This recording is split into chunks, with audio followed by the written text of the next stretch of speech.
But here, since we are developing API, so you cannot reference this on your web.php file, because this is usually when you are returning this in terms of views. So since we are creating APIs, so here on route, you are supposed to add this inside a file called api.php, but here you can see there is no api.php file. So what you are going to do, so in order for that file to be available here, you need to make sure that you install API in your application. So for that, we are going to use a package called the Sanctum. So down here, I'll show you on packages. Down here, you will see there is a package known as Sanctum. So open it, and this will help us to get the authentication for our APIs and authorization. So down here, you can have more discussion about how actually Laravel Sanctum works.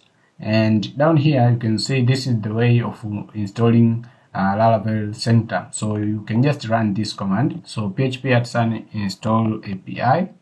So now let's go to the terminal and let me clear it. And then I'm going to paste the command, and then you click enter. So this will install Sanctum, and also it will add the api.php file here. So let's give it a time, and then we can continue with our video. And here you can see after running that command, you can see publish the API routes file. So now you can see we have api.php file here, and here it says one new database migration has been published. So would you like to run all the pending database migrations? So we are going to say yes. And after that, you see there is a new table called the personal access tokens. So this will be created. So now we need to run the migration so that this can be added to the database. So I mean PHP artisan migrate. Okay, so that was migrated automatically. So now let's add this as API trait to your user model, which I believe that comes with Laravel. So here on user model, you see we need to add that here. So as API tokens, and then after that, you see this was coming from Sanctum. Okay, after adding that, now we are able to start to test our APIs. So now we need to make sure that we register this resource into here. So what we are going to do is to use API resource method. So we are going to say API resource, and then inside it we are going to return the name of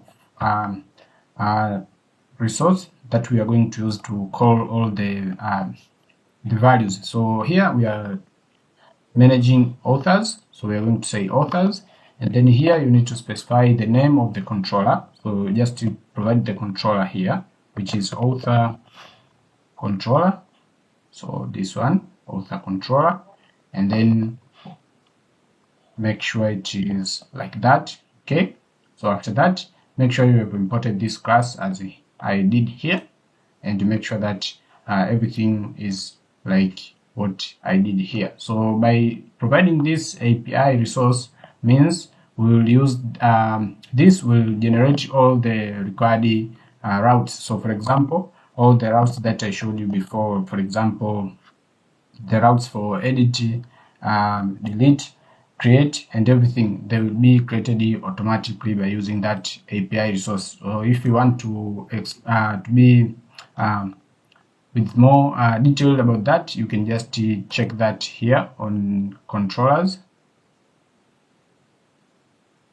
and you can just visit the resource controllers, and down here you will see how easy you can just do that. So here on the API resource routes, you just need to provide it in this way, and these are the explanations on how you can do that. But also you can be able to create a single resource, I mean the resource route, and then provide multiple controllers in it, and it will work just fine. Okay, so for now let's focus on making sure that this is working. And now let's go to the postman.